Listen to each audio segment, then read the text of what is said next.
എല്ലാവർക്കും നമസ്കാരം. ശരിക്കും പറഞ്ഞാൽ 150ാമത്തെ സിനിമ എന്ന് പറയുമ്പോൾ ഒരു ഗംഭീരമായിട്ടുള്ള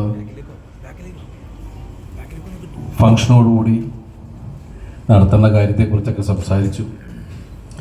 പക്ഷെ ഈ സിനിമയുടെ ഒരു ലാളിത്യം ഈ ചടങ്ങിനും ഇപ്പോൾ ഉണ്ട്.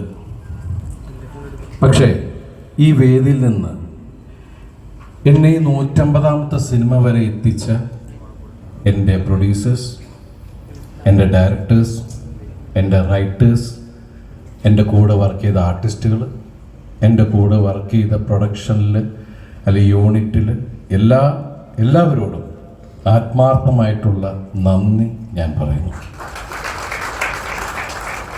ദൈവത്തിനോടും വലിയ സന്തോഷമുണ്ട്. ഈ സിനിമ പുതിയ തലമുറയിലെ ആളുകളോടൊപ്പമാണ് ഞാൻ വർക്ക് ചെയ്തത്. അവരും ഇതിലെ സംവിധായകൻ പുതിയ ആളാണ്. അതുപോലെ ഇതിൻ്റെ റൈറ്റർ അദ്ദേഹത്തിൻ്റെ 3ാമത്തെ 4ാമത്തെ 6ാമത്തെ നിപ്പി തന്നെ അങ്ങോട്ട് കയറി. അപ്പം അങ്ങനെ സിനിമകൾ കൂടട്ടെ. ഷാരീസ് അതുപോലെ സാഗർ, ഇവർ 3 പേരുമാണ് ഈ സിനിമയുടെ കഥ പറയുന്ന സമയം തുടങ്ങി ഇവരൊരുമിച്ച്. ഞാൻ ആദ്യം കാണുന്നത് ബിൻഡോനെയും ഷാരീസിനെയാണ്, ലിസ്റ്റും ബൈ പറഞ്ഞിട്ട്. ആദ്യം ലിസ്റ്റിൻ്റെ കാര്യം പറയാം. ഞങ്ങൾ ഒരുമിച്ച് പലപ്പോഴും യാത്രക്കിടയിലാണ് ഇങ്ങനെ പരിചയപ്പെട്ടുകൊണ്ടേയിരുന്നത്. പിന്നെ പല വേദികൾ വെച്ച് പരിചയപ്പെട്ടു. ആ പരിചയം ഇങ്ങനെ പുതുക്കിക്കൊണ്ടിരിക്കുകയെന്ന് പറയില്ലേ. ഈ കഴിഞ്ഞ 7-8 വർഷമായിട്ടുള്ള എല്ലാ പ്രശ്നങ്ങളിലൂടെ യാത്ര ചെയ്യുന്ന സമയത്തും പലപ്പോഴും ഞങ്ങൾ കാണുന്നുണ്ട്, ഞങ്ങൾ സിനിമകളെ കുറിച്ച് സംസാരിക്കാറുണ്ട്. പക്ഷെ എന്നെ വെച്ച് ചെയ്യുന്നൊരു സിനിമയെക്കുറിച്ചല്ല സംസാരിച്ചിട്ടുള്ളത്. ഒരു ദിവസം എന്നെ വിളിച്ചിട്ട് പറഞ്ഞു, അത്യാവശ്യമായിട്ടൊന്ന് കാണുന്ന ഒരു കാര്യം പറയാനുണ്ട്. അപ്പോൾ ഞാൻ ചോദിച്ചു, എന്താണോ? അല്ല, ഒരു സിനിമയുടെ കാര്യം പറയാനാണ്. ഞാൻ പറഞ്ഞോ, നേരിട്ട് സംസാരിക്കാം. അങ്ങനെയാണ് ഇവരെ കൊണ്ടുവന്നത്. ഇവരെ കൊണ്ടുവന്നപ്പോൾ തന്നെ ഞാൻ ലിസ്റ്റിനോട് ചോദിച്ചു, സത്യത്തിൽ നിങ്ങൾ ഒരുപാട് ആലോചിച്ചിട്ടാണോ ഈ സമയത്ത് എന്നെ വെച്ച സിനിമ ഞാൻ വന്നിരിക്കുന്നത് എന്ന് ഞാൻ ചോദിച്ചു. അപ്പോൾ ഈ സിനിമയുടെ കഥ നിങ്ങൾ കേൾക്കുക എന്ന് പറഞ്ഞു. അങ്ങനെ ഞാൻ പ്രിൻസ് ആൻഡ് ഫാമിലിയുടെ പ്രിൻസിൻ്റെ കഥ കേട്ടു. ഷാരീസാണ് വ്യക്തമായി പറഞ്ഞത്. ഈ സിനിമ പെട്ടെന്ന് തന്നെ ചെയ്യാനുള്ള കാരണം എന്ന് വെച്ചാൽ, ഈ സിനിമ കാണുമ്പോൾ നിങ്ങൾക്ക് മനസ്സിലാവും. കാരണം ഇത് അത്രയും ആനുകാലിക പ്രസക്തിയുള്ളൊരു ചിത്രമാണ്.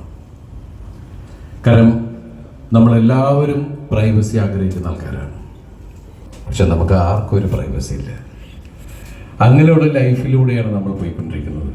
അങ്ങനെ ഏറ്റവും കൂടുതൽ പ്രൈവസി ആഗ്രഹിക്കുന്ന പ്രിൻസ് ലൈഫിൽ അയാൾ സർവൈവ് ചെയ്യാൻ, അയാൾ മുന്നോട്ട് പോകാൻ വേണ്ടി അനുഭവിക്കുന്ന പ്രശ്നങ്ങൾ ആണ് ഈ സിനിമയിലൂടെ ഷാരീസും ബിൻഡോയും പറഞ്ഞിരിക്കുന്നത്. അതിന് എല്ലാ ഒത്താശകളും ചെയ്തു കൊടുത്തത് ലിസ്റ്റിന്.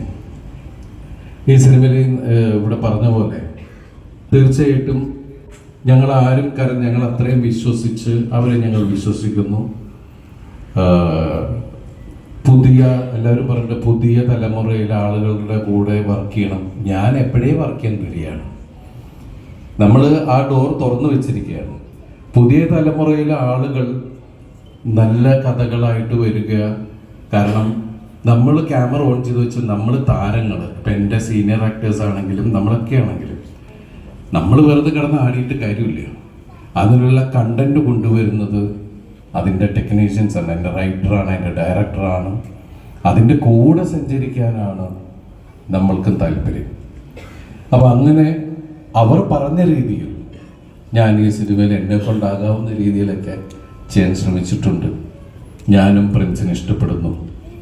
കാരണം ഇതിൽ ഓരോ മുഹൂർത്തങ്ങളും ജോണി പറഞ്ഞ പോലെ തന്നെ ഷാരീസ് നമ്മളെ പറഞ്ഞ് കൺവിൻസ് ചെയ്യിപ്പിച്ച് അത് നമുക്ക് കാണാം അല്ലേ, ഷാരീസിൻ്റെ കണ്ണുകളിലൂടെ. അപ്പോൾ ഷാരീസ് അത്രയും സ്ട്രെയിൻ ചെയ്ത് ആ കഥാപാത്രം ഇങ്ങനെ ചെയ്യുള്ളൂ, ഇതിങ്ങനെയാണ് ചേട്ടാ അങ്ങനെ. ജോണിയോട് പലപ്പോഴും ചെന്ന് പറയുമ്പോൾ ഞാൻ ജോണിയെ മാറ്റി നിർത്തി ഞാൻ ചോദിച്ചിട്ടുണ്ട്, നിനക്കിതൊക്കെ ചെയ്യാൻ പറ്റൂടാ? കാരണം ഞാൻ ജോണിനെ കുറെ കാലമായിട്ട് കാണുന്നുണ്ട്. പക്ഷെ ഏത് ഇൻസ്റ്റിറ്റ്യൂട്ടിലാണെന്നറിയില്ല. ജോണി എനിക്ക് തോന്നുന്നത് ഈ ലിസ്റ്റിന്റെ ഒരു ഇൻസ്റ്റിറ്റ്യൂട്ട് ഉണ്ട്, അവിടെ തന്നെ പഠിക്കുന്നതെന്ന് തോന്നുന്നത്. നൈറ്റിൽ പോയി ഭയങ്കര പഠിത്തം. അപ്പൊ കാണാത്ത എക്സ്പ്രഷനൊക്കെ ഞാൻ പറഞ്ഞു, ജോണി എന്തെങ്കിലും എനിക്ക് പറഞ്ഞു തരാം. ഇവര് ഒന്ന് പറയുമ്പോൾ നമ്മൾ വാല് മുറിയാൻ പാടില്ലല്ലോ. പക്ഷെ എന്തുകൊണ്ടോ എനിക്ക് അങ്ങനെ ഒരു അവസ്ഥ ഉണ്ടായില്ല അല്ലേ ഭാഗ്യത്തിന്. അപ്പോ അതുപോലെ തന്നെ ഇതിൽ അഭിനയിച്ചതിൻ്റെ കൂടെ അഭിനയിച്ച സിദ്ദിഖ, ബിന്ദു, ധ്യാൻ, ജോസൂട്ടി, പിന്നെ അതുപോലെ നമ്മളുടെ കുറച്ച് പുതിയ താരങ്ങൾ ഈ സിനിമയിലുണ്ട്.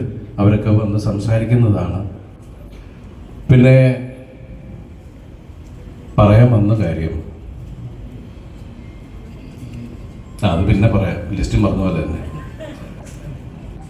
ഈ 150ാമത്തെ സിനിമയിൽ എത്തി നിൽക്കുമ്പോൾ ശരിക്കും പറഞ്ഞാൽ ഞങ്ങൾ ഈ സിനിമയുടെ അധികം ഫങ്ഷനോ കാര്യങ്ങളൊന്നും ഉണ്ടായിരുന്നില്ല. അപ്പോൾ ഷാരിസും ബിന്ദുവും തന്നെ പറഞ്ഞു, നമുക്ക് ലളിതമായിട്ട് ഈ കാര്യം